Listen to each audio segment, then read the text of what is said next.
제가 대학도 졸업 못하고 노가다 일을 너무 오래 하다 보니까 가난해서 탈출을 하고 싶은데 방법을 모르다 보니까 그게 너무 간절했던 것 같아요. 그래서 아니 그러면 지금 이 부업으로 한 달에 얼마를 버시는 거예요? 부업 2개 해가지고 600 해서 1200 정도 벌고 있습니다. 아 부업 2가지를 하는데 한 개당 600만 원씩 해가지고 1200만 원을 번다고요? 그죠? 평균적으로요. 아 그러면 이제 그 부업들은 집에서도 할 수 있는 거예요? 집에서 하루에 한두 시간씩 투자를 하면은 할 수 있는 일들입니다. 아 그러면 그걸 하기 위해 가지고 뭐 장비를 또 구입하거나 아니면 뭐 고생을 더 많이 한다던가 이런 거 없어요? 그런 건 전혀 없고요. 컴퓨터 한 대만 가지고 진행하면 되는 일들이라서 노트북으로 해도 상관없어요? 노트북으로 저는 이제 주로 카페 가서 투자를 하는 편입니다. 아 그러니까 이게 둘 다 한두 시간씩 들어가는 건데 네, 맞습니다. 두 개를 동시에 하게 되면 뭐 예를 들어서 뭐 여기 1시간, 요거 2시간에서 3시간 될 수도 있는 거고 요거 1시간, 요거 1시간에서 2시간 될 수도 있는 거고 네, 맞습니다. 아 그러면 이제 오늘 이거 보시는 분들을 위해서 지금 하고 계시는 그 부업 2가지를 다 알려주실 수 있으세요? 근데 그 전부 다 공개를 해드리려고 온 거기 때문에 다 공개를 하도록 하겠습니다. 아 근데 지금 이렇게까지 머리가 좋을 정도면 좋은 학교 나온 거 아니에요? 고졸을 했습니다. 고등학교 때 이제 집이 좀 많이 힘들어져서 19살 때부터 알바를 시작을 하다가 이 집이 점점 힘들어지니까 군대 전역하고서는 이제 5년 동안 목수 일을 했었습니다. 아 목수라고 하면 이제 공소장에서 현장 일을 하신 거예요? 네, 노가다. 처음에는 목수도 아니고 그냥 벽돌 나르는 일당 8만 원 받고 일을 하면서 이대로는 도저히 가난해서 벗어나지 못하겠다 싶어가지고 밤에 책을 많이 보고 그걸 이제 실천하고 하다 보니까 조금씩 좋은 구조들이 보이고 그렇게 된 것 같아요. 제가 머리가 좋아서 그런 건 절대 아니고. 그런 구조를 발견한 건 어떻게 보면 우연에 의한 발견이고 아주 짧은 기간에 성장한 거지만 그거를 발견하기 위해서까지 쌓아온 어떤 이제 공부들이 있었던 거네요. 맞아요. 너무 가난해서 탈출을 하고 싶으니까 그래서 그렇게 간절하게 했었던 것 같기는 해요. 아 그러면 지금 이제 부업이 2가지라고 말씀하셨는데 첫 번째 부업은 어떤 걸 하고 계시는 거예요? 2가지 다 일단 어떻게 보면 중개 일을 하고 있는데요. 중개 일이라고 했을 때 온라인을 베이스로 해가지고 중개를 하는 건가요? 맞습니다. 온라인을 베이스로 해서 중개를 하고 있고 판매가 기존에 이루어지고 있던 채널에 그들이 원하시는 제품들을 가져다 드리고 수수료를 먹는 일을 하고 있습니다. 판매가 되고 있는 채널들이 있는데 네이버 카페나 카카오 스토리나 이런 커뮤니티 같은 건가요? 커뮤니티가 모여있는 채널들을 제가 직접 컨택을 해가지고 네이버 카페, 맘카페가 될 수도 있고 카카오 스토리 채널이 될 수도 있고 밴드 이런 식으로 특정 수요가 모여있는 커뮤니티들에게 각각 컨택을 해서 이렇게 진행을 하고 있습니다. 보통은 내가 이제 뭐 스토어를 키운다거나 인스타그램이나 그런 SNS 채널들을 키워가지고 판매를 해야 되는 건데 이건 그런 게 아니라 네, 그런 게 전혀 필요 없이 그냥 기존에 소비자들이 모여있는 곳에다가 그들이 원하시는 제품을 가져다 주는 일이기 때문에 그런 걸 전혀 제가 보유하고 있지도 않은데도 불구하고 그런 수익을 내고 있는 거죠. 아, 그러니까 이거 어떻게 보면 남의 거 대놓고 그냥 좀 말씀드리면 온라인에 있는 남의 영업장에 연락을 해가지고 네. 당신네한테 이런 네. 물건들을 줄 테니 이런 물건들을 공동구매를 진행해 주시고 나한테 수수료를 달라 뭐 이런 거잖아요.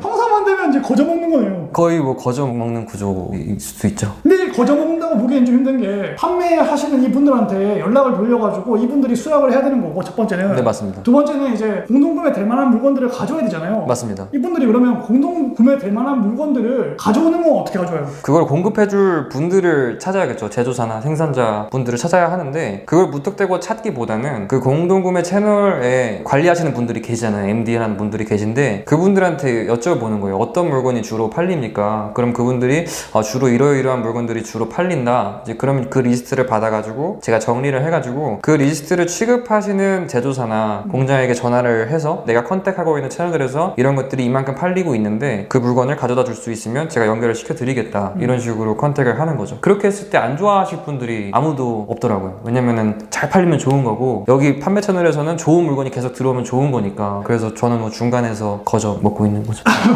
그러니까 내가 이제 뭔가 머리를 짜내가지고 어떤 물건을 내가 이쪽에 공급을 하지를 고민하는 게 아니라 그냥 허심탄회하게 판매하고 있는 그 공동구매 MD분들한테 그러니까 예를 들어서 뭐 네이버 카페든 아니면 뭐 카카오 스토리든 네이버 밴드든 이런 쪽 운영하시는 분들한테 당신네에 내가 공동구매 제품을 넣으려고 하는데 어떤 제품들이 요즘에 잘 팔립니까를 오히려 물어보면 그분들이 요즘에 이러이러한 게 많이 나가요 이러이러한 게 있으면 좋겠어요 라고 오히려 역으로 이제 알려준다는 거 아니에요. 맞습니다. 그럼 나는 이제 그 역으로 알려준 그 제품들을 공급할 수 있는 곳을 찾은 다음에 그걸 싸게만 이제 여기다가 연결만 시켜주면 네, 그죠. 그 중간 유통 수수료를 먹는 거 아니에요? 맞습니다. 저보다 더 정리를 잘 해주신. 지금 이거 포인트는 한 가지인 것 같은데 지금 보시는 분들은 이제 그런 게 궁금할 것 같아요. 그럼 당신은 어떤 제품을 가지고 공동구매를 진행했냐라고 했을 때 어떤 제품으로 성공시켰어요? 밀키트 제품을 많이 진행을 했었고요. 기존의 공장에서 생산하는 제품을 연결시켜드리는 거 이렇게 수술을 먹었는데, 그러면서 이제 시장 조사를 하다가 그 제품이 테스트를 해봤는데 괜찮다, 시장 반응이 괜찮다 하면은 그 제품을 이제 제 브랜드로 OEM 하기도 하고, 그런 식으로 해서 마진폭을 올리기도 하고 있습니다. 그러면 사람들의 소비가 많은 밀키트를 공수해 와가지고 공동구매 진행해가지고 한다는 거잖아요. 맞습니다. 그러니까 밀키트라고 하면 너무 또 이제 안 가르쳐주는 네. 거잖아요. 밀키트 중에서 어떤 종목을 했냐는 거예요. 저는 곱창전골 했었고요. 해신탕, 그 시장 가격 자체가 투명하지 않은 제품들, 그런 것들을 위주로 했던 것 같아요. 뭐 감자탕. 그러면 이제 그 네이버에 쇼핑에 검색해봤을 때 곱창전골 혹은 이제 뭐 해신탕 이렇게 검색했을 때 네. 기존에 파는 제품들이 쭉 나올 거 아니에요. 맞습니다. 그럼 가격대가 어느 정도 형성돼 있을 거 아니에요. 맞습니다. 근데 이제 공동구매를 연결시킬 때는 이미 시중에 팔리고 있는 브랜드가 아니라 그죠. 제품군은 같은데 새로운 신생 브랜드 거를 하는 거예요? 그죠. 공장에서 브랜딩이 되어 있지 않은 제품들 있잖아요. 그런 것들을 원가에 가져와서 중간 마진을 얹어서 파는 거죠. 그런 식으로 진행을 하는 거고, 예를 들어서 해신탕 같은 경우에는 요즘에는 좀 가격이 잡혀있는데, 작년 같은 경우에는 어떤 분들은 해신탕을 10만 원에 파시기도 하시고 어떤 분들은 4만 원에 파시기도 하시고, 공급처나 이런 게 다 다르고, 그렇기 때문에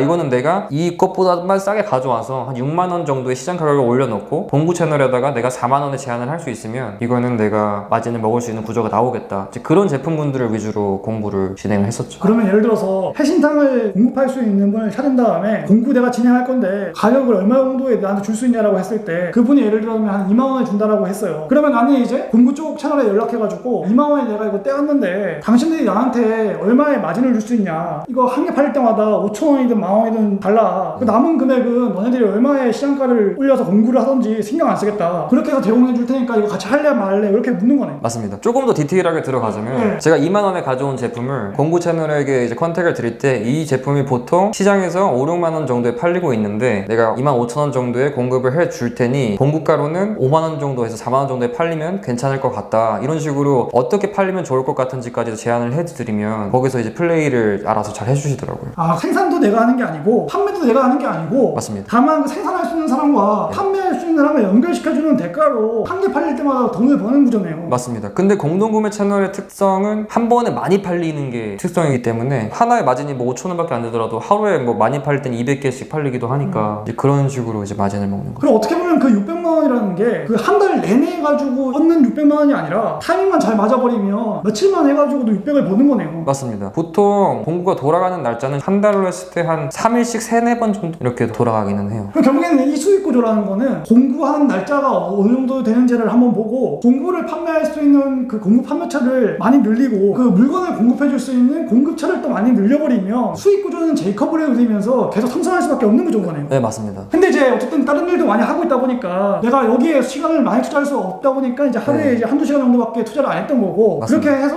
해신탕이나 곱창전골 진행해 보니까 한 600 정도는 그냥 순수익 나오더라. 네. 들어보니까 이제 구조는 알겠는데 네이버 카페든 카카오 스토리든 네이버 밴드든 몇 명의 회원수가 있는 곳들, 그런 곳들을 내가 컨택해야 되냐라고 했을 때 회원수가 몇 명 이상 되는 게 공동구매하기 좋아요? 저는 무조건 10,000명 이상을 보고 있고요. 최소 값으로 2만 명 정도를 보기는 해요. 근데 이제 10,000명 정도 되는 채널에서도 판매가 이루어지긴 하더라. 근데 오히려 회원수가 많은 채널일수록 공동구매 제안을 더 잘 받아주세요. 왜냐면 그 공동구매 제안을 받아주시는 직원분이 따로 계시기 때문에. 그래서 2만 명에서 많게는 30만 명 정도 모여있는 채널들을 다 하나씩 컨택을 해보는 것, 그거는 뭐 시간이 얼마 걸리는 일이 아니니까. 어차피 그냥 매일 폼을 만들어 놓고 성함만 바꿔가지고 복사 붙여넣기 해가지고 돌리는 거 아니야? 맞아요. 엑셀 파일 이렇게 정리해가지고 공급가, 시장 판매가 다 정리를 해가지고 그걸 이제 보내드리는 거죠. 그러면 거기서 보시고 이거 주세요 하면은 오케이 알겠습니다 하고 보내드리고. 엑셀 파일로 이렇게 정리해가지고 보내준다고 했는데 이건 어떻게 보면 판매 채널들을 확보하기 위한 이제 제안인 거잖아요. 맞습니다. 그럼 공급 채널을 확보하기 위해서는 어떤 사이트에 들어가가지고 좀 희소한 아이템들을 확보할 수 있는 거예요? 일단은 공구 아이템 자체가 시장에 너무 많이 공개되어 있는 아이템이거나 시장 가격이 너무 무너져 있는 아이템 같은 경우에는 공동구매를 진행하기 어려운 경우가 많기 때문에 말씀하신 것처럼 좀 희소한 아이템을 가져와야 하는데, 아이템은 너무 좋지만 시장에 공개가 잘 안 되어 있는 아이템들을 저는 위주로 컨택을 하는데, 그런 아이템들이 모여있는 곳이 이제 와디즈나 카카오 메이커스 같은 펀딩 사이트를 주로 이용을 합니다. 네, 거기 들어가서 판매하시는 분들에게 연락을 드리는 거죠. 저희가 이 정도 공구 채널들과 컨택을 하고 있는데 이런 아이템을 저한테 주실 수 있으면 제가 플레이를 해볼 수 있을 것 같다. 이때 중요한 거는 마진 구조를 많이 가져올 수 있을수록 플레이하기 더 좋고 공구 채널에서도 좋아하더라. 그런 식으로 진행을 하고 있습니다. 그 마진 구조라는 얘기를 또 이제 지금 들으신 분들은 어떤 말인지 모를 수가 있단 말이에요.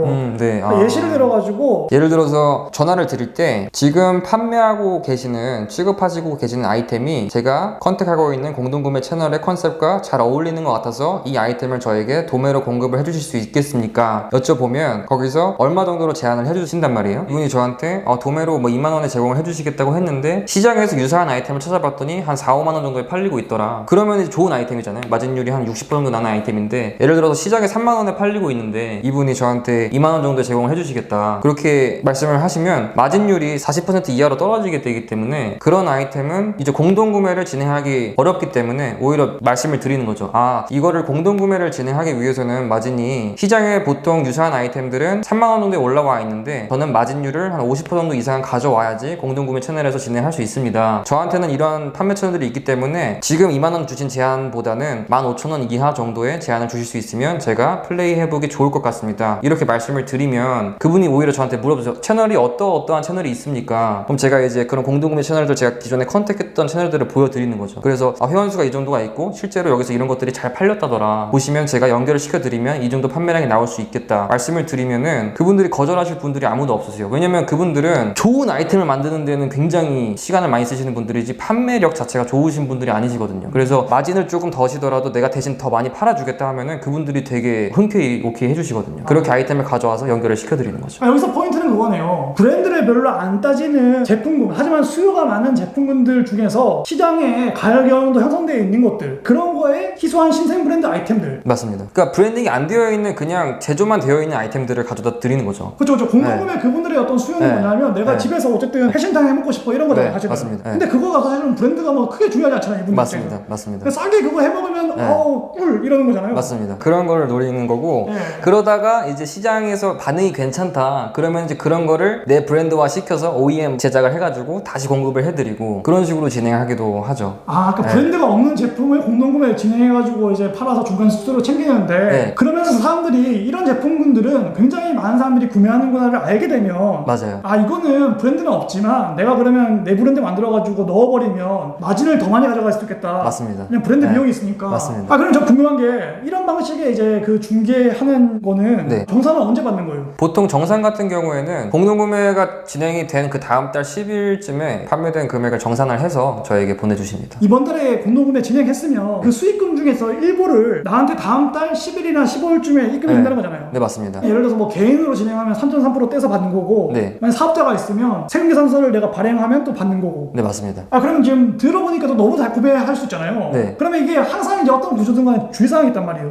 맞습니다. 그러면 이렇게 공동구매를 중개하는 이 업에서 하지 말아야 될 제품은 어떤 게 있어요? 하지 말아야 될 제품은 그 시장 가격이 무너져 있는 제품들이 있습니다. 예를 들어서 산지 직송 제품들, 농수산물 이런 것들은 제조사들이 직접 공동구매를 진행하는 게 아닌 이상 마진 구조가 나오기 힘들기 때문에 너무 값이 공개가 잘 되어 있잖아요. 공동구매 채널이라는 거는 할인된 가격에 제공을 해드려야 되는 건데 그 구조가 나오지 않기 때문에 이런 것들은 진행하기 어려운 부분이 있고, 그리고 두 번째 같은 경우는 이제 제가 했던 것 중에 실패한 제품은 홍삼 제품군들, 그런 것들 같은 경우는 상품 로열티가 있기 때문에 고객들이 먹던 것만 먹으려고 하는 그런 상품군들이 있어요. 뭐 홍삼, 건강 관련된 식품군들 같은 경우에는 그런 것들은 제가 아무리 마진을 좋게 가져와서 좋게 잘 연결을 해드려도 판매가 실제로 그렇게 잘 일어나지는 않더라고요. 그거 어떻게 보면 이제 신생 브랜드 먹을 바에 돈 좀 더 내더라도 그 정도 먹겠다라는 분들이 강하다 보니까. 네, 맞아요. 그런 것들은 조금 해도 안 될 수 있는 제품군들이다. 또 그런 것들은 주의해야겠네요. 네. 근데 그런 거 이외에 상품군들이 워낙 많으니까. 두 번째 구조는 어떤 거 가져가는 거예요? 두 번째 구조 같은 경우에는 블로그를 인테리어 관련 칼럼별로 상단 노출을 시키고 소비자들을 다 제 블로그로 이입을 시키고 그분들이 저한테 이제 질문이 올 수 있게끔 그 안에 컨텐츠에다가 제 연락처를 남겨두거나 저한테 연락이 오거나 문의가 오면은 그게 뭐 인테리어 문의다 그러면 인테리어 업체를 소개시켜 드리는 거고, 부분적인 공사 문의다 그러면 부분 공사 해주시는 분들 소개시켜 드리는 거고, 뭐 간판을 바꾸고 싶어 하신다 그러면 간판 업체 소개시켜 드리고 전 중간에서 이제 수수료를 먹는 그런 일을 하고 있는 거죠. 인테리어 뭐 칼럼이라고 말하면 또 거창할 수 있잖아요. 인테리어 관련된 네이버 블로그 포스팅을 해서 인테리어를 하고자 하는 사람들을 모으는 거고요. 그거를 업체분들과 연결시켜주면서 마진을 먹는 거잖아요. 네, 맞습니다. 그러면 이거를 역으로 바꿔가지고 이렇게 할 수도 있겠네요. 동네에 보면 인테리어 되게 잘하시는 사장님들이 계시는데 이분들이 온라인은 전혀 못하는 거예요. 그러면 내가 이분들 거를 대신 이제 블로그를 하나 인테리어 쪽으로 키워가지고 이분들한테 최근에 이제 그 인테리어 하신 거 비포랑 애프터 달라고 해가지고 예를 들어서 뭐 김포에 34평 아파트 비포 애프터 인테리어 이렇게 해가지고 그렇게 해서 하나 포스팅하고 다음날 또 받아가지고 포스팅하고 해가지고 쌓은 다음에 다음에 연락이 오면 네. 그 업체랑 연결시켜드리고 마진 먹어도 되겠네요. 네, 그런 식으로 진행을 하는 거죠. 그러니까 예를 들어서 내가 막 다 포스팅 해가지고 모든 내용을 채우려고 하면 나는 인테리어 전문가 아니잖아요. 네네네. 그럼 내가 공부 열심히 해가지고 하다 보면 이거는 하다가 이제 지칠 수 있는데 이분들이 어떻게 보면 현장에서 사진을 다 찍어놓을 거 아니에요. 네. 그럼 그런 것만 잘 활용해가지고 내가 대신 포스팅 해드리고 연락 오면 중개수수료로 이제 얼마 받는 거 네. 뭐 이런 느낌으로 가면 네. 충분히 그거 가져갈 만 하겠네요. 네, 맞습니다. 실제로 그런 인테리어 하시는 분들이 일하시다가 보면은 마케팅이나 이런 걸 신경 못 쓰시는 분들도 계시지만 그런 걸 모르시는 분들도 계신단 말이에요. 그분들이 진짜 일하시는 현장에 제가 직접 가서 사진을 찍는다거나 찍어두신 사진을 받아가지고 포토샵을 좀 해가지고 블로그에 포스팅을 해드리고 사람들이 이제 그걸 보고 연락이 올 수 있게끔 하면은 연결을 시켜드리고 그런 식으로 진행을 하는 거죠. 그 사진조차도 안 주는 업체라면 아싸리 그냥 이제 내가 그쪽 현장에 가가지고 네. 공사하는 현장을 찍어놓고 그 다음에 완성되었을 때 또 가가지고 또 찍어놓고 네, 맞아요. 맞아요. 내가 직접 올리는 그런 방법도 있겠네요. 네, 보통은 그렇게 해요. 왜냐면 사진을 잘 못 찍으시는 분들이 많으세요, 막. 그분들이 주는 사진이 어떻게 보면 약간 속된 말로 좀 구리네요. 네, 맞아요. 그런 거로는 마케팅을 태워도 잘 안 되기 때문에 제가 직접 현장을 찾아가가지고 공사 전에 찍고 공사 후에 완성된 거 찍고 그 다음에 포토샵 해가지고 비포 애프터 올리고 그런 식으로 진행하는 경우도 있고 사진을 잘 찍으시는 업체분들이 계세요. 그런 분들한테는 포트폴리오 제공을 받아가지고 그냥 포스팅만 해드리고. 그러니까 어떤 업체는 사진을 되게 잘 찍는 업체예요. 그러니까 이런 분들 거는 받아가지고 네. 바로 포스팅해가지고 이제 키우는 네. 거고. 네, 맞습니다. 이쪽 업체는 사진을 되게 못 찍어. 근데 인테리어는 되게 잘해. 이런 데는 내가 직접 가가지고 네, 맞아요. 현장에서 찍어서 포스팅해가지고 이렇게 해서 사람들 또 모으는 거고. 맞습니다. 근데 이건 어떻게 보면 그 지역에서 이제 인테리어 하시는 분들 거 포스팅하는 거잖아요. 네. 그러면 그 지역에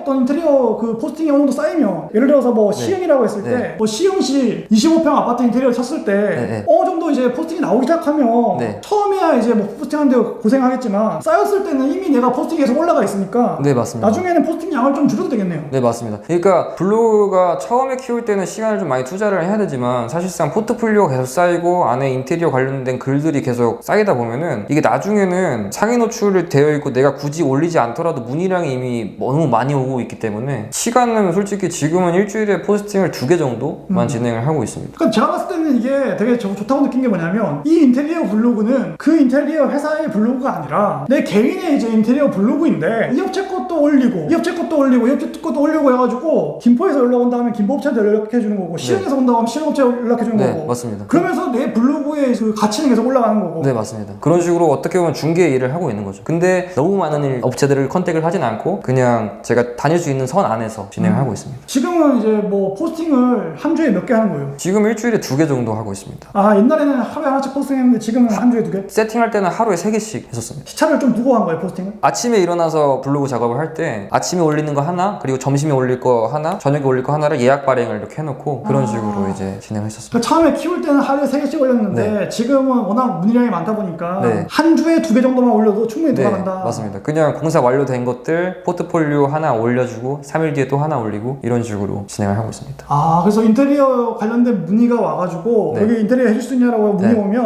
업체랑 연결시켜주고 마진을 먹는 거네요. 맞습니다. 아 이게 어떻게 보면 전세나 뭐 매매나 이런 거 구할 때 공인중개사 찾아와가지고 복비 주고 이제 그냥 뭐 구하는 거랑 비슷한 원리네. 네, 맞습니다. 수수료 연결을 시켜드리지만 서비스의 개선 같은 부분도 같이 생각을 하기 때문에 공부를 항상 하기는 해요. 아침에 한두 시간 카페에서 쉽게 돈을 번다고 생각을 하지만 아침은 항상 공부를 하는데 시간을 쓰고 그 서비스에 대해서 이해하려고 시간을 쓰는 편입니다. 단순 중개업이라는 게 어떻게 보면 진입장벽이라는 게 거의 없을 수도 있기 때문에 네. 새로운 경쟁업체가 등장해버리면 내가 무너질 수도 있기 때문에 내가 공부를 통해가지고 계속 장벽을 높여올 필요가 있다는 거잖아요. 네, 맞습니다. 그래서 내가 인테리어를 전혀 몰랐지만 이 공부를 통해가지고 아 인테리어라는 게 이런 거고 이런 식으로 하면 더 잘 되는 거라도 항상 이제 공부를 해놓는 거네요. 맞습니다. 그리고 그렇게 공부한 결과물을 블로그에 포스팅으로 삼아가지고 하게 되면 또 많은 사람들이 또 공감하는 거고 맞습니다. 상담 노출을 하려면 내용을 잘 알아야 되니까 공부를 할 수밖에 없는 거죠. 그리고 그분들이 또 뭔가 물어봤을 때 오버하면 안 되고 네, 대답을 맞아요. 해줘야 되니까 맞아요. 이 구조가 지금 이제 인테리어에만 적용할 게 아니라 세상에 굉장히 많은 분야가 있잖아요. 근데 그 분야 중에서 예를 들어서 동네에서 어떤 업을 하고 있는데 이분들 온라인 잘 몰라. 그러면 이제 온라인에 있는 소비자와 이분을 만나게 해주는 다양한 분야로 응용을 할 수 있겠네요. 네, 맞아요. 그래서 제가 공개를 해드리자면 제가 지금은 안 하고 있는데 굉장히 좋은 시장들이 몇 개가 있어요. 어떤 거예요? 말씀해주세요. 제가 원래 했었던 건데 예를 들어 주얼리 시장 있잖아요. 소비자들이 많이 찾아보고 관여를 많이 하는 시장들이 있어요. 주얼리, 시계, 애견 이런 것들을 그냥 내가 좋아하는 일들이라면은 포스팅을 해서 블로그에 사람들을 모으고 업체들에게 연결을 시켜주고 그런 일들을 했었거든요. 이걸 보시는 분들이 실행하기에는 주얼리 시장이나 애견 시장이나 그런 거를 블로그 포스팅부터 시작을 해도 괜찮겠다 생각이 되는 거죠. 어떻게 보면 원리는 단순한 거예요. 네. 그러니까 블로그 포스팅을 해서 특정 수요가 수요가 많은 것들로 사람들을 모은 다음에 관련 업체분들 있잖아요. 온라인에는 좀 약하고 판매력이 맞아요. 좀 떨어지는 업체분들 좀 컨택해가지고 아 우리가 이런 소비자분들을 보내드릴 테니까 나한테 마진 얼마 달라 맞아요. 이런 구조로 진행하는 거잖아요. 네, 맞습니다. 도움을 받으면 내가 포스팅 자료도 이제 내가 얻어가지고 포스팅할 수도 있는 거고. 네, 맞습니다. 그러면서 선순환 구조가 돼서 나중에는 지금처럼 한 주에 2개만 포스팅하고도 수익 구조가 나오는 600 정도 나오는 구조가 완성이 된다. 네, 맞습니다. 둘 다 어떻게 보면 구조 자체가 온라인에서 중개를 한다는 모델인데 이런 모델을 처음에 생각해낸 게 어떻게 생각한 거예요? 처음에는 제가 헬스장 프랜차이즈 마케터로 일을 했었는데요. 그때 이제 헬스장 매출을 올리는데 집중을 하면서 포스팅을 하다 보니까 다른 경쟁업체 헬스장에서 이제 연락이 왔던 거예요. 어떻게 마케팅을 하냐, 어떻게 프랜차이즈화를 이렇게 했냐. 그분들한테 이제 마케팅하는 방법을 알려드리고 실제로 수요가 오면 저희 지역에서 커버하지 못하는 것들을 연결시켜드리고 하다 보니까 처음에는 보수를 받지 않고 그냥 연결시켜드렸거든요. 도와준다는 개념으로. 근데 이게 계속 문의량이 많아지고 하다 보니까 아 이거를 내가 수익화해도 되겠다 해가지고 그때부터 이제 그런 일들을 찾아다니기 시작한 거죠. 그러니까 처음에는 어떻게 보면 우연찮게 어떻게 그러면 우리도 할 수 있냐고 문의했을 때 좀 도와주다 보니까 이거에 대한 이제 서비스를 만들어가지고 돈을 한번 받아보자라고 해서 실제로 관장님들이 돈을 좀 줬어요? 그죠. 예를 들어서 제가 회원권 150만원짜리 매출을 올려드렸다. 저를 통해서. 그러면 10% 이렇게 보내주시고. 왜냐면 그분들은 이제 더 해달라는 식으로 보내주시고 나중에는 그런 분들하고 월 계약을 맺어서 해드리기도 하고 그러다 보니까 이제 이렇게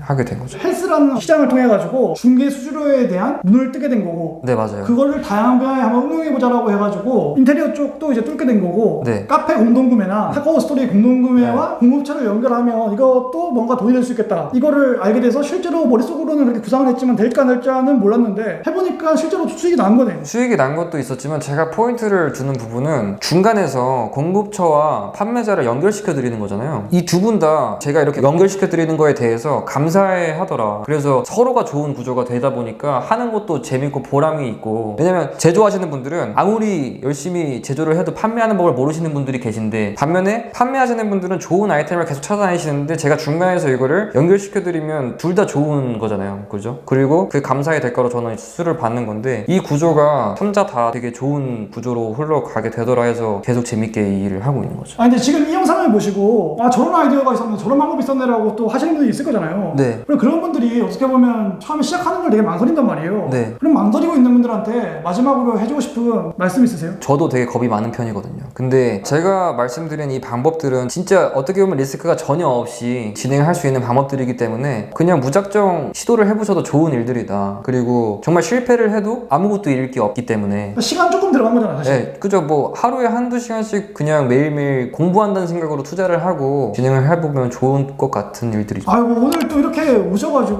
좋은 아이디어와 실제로 돈을 벌 수 있는 구조 두 가지에 대해서 알려주셔가지고 진심으로 감사드리고요. 제가 더 감사드리죠. 또 이 긴 영상을 시청해주신 구독자님들께도 너무나 고맙습니다. 저희는 앞으로 더 유익한 내용으로 찾아오도록 하겠습니다. 감사합니다. 네, 오늘 고맙습니다. 감사합니다.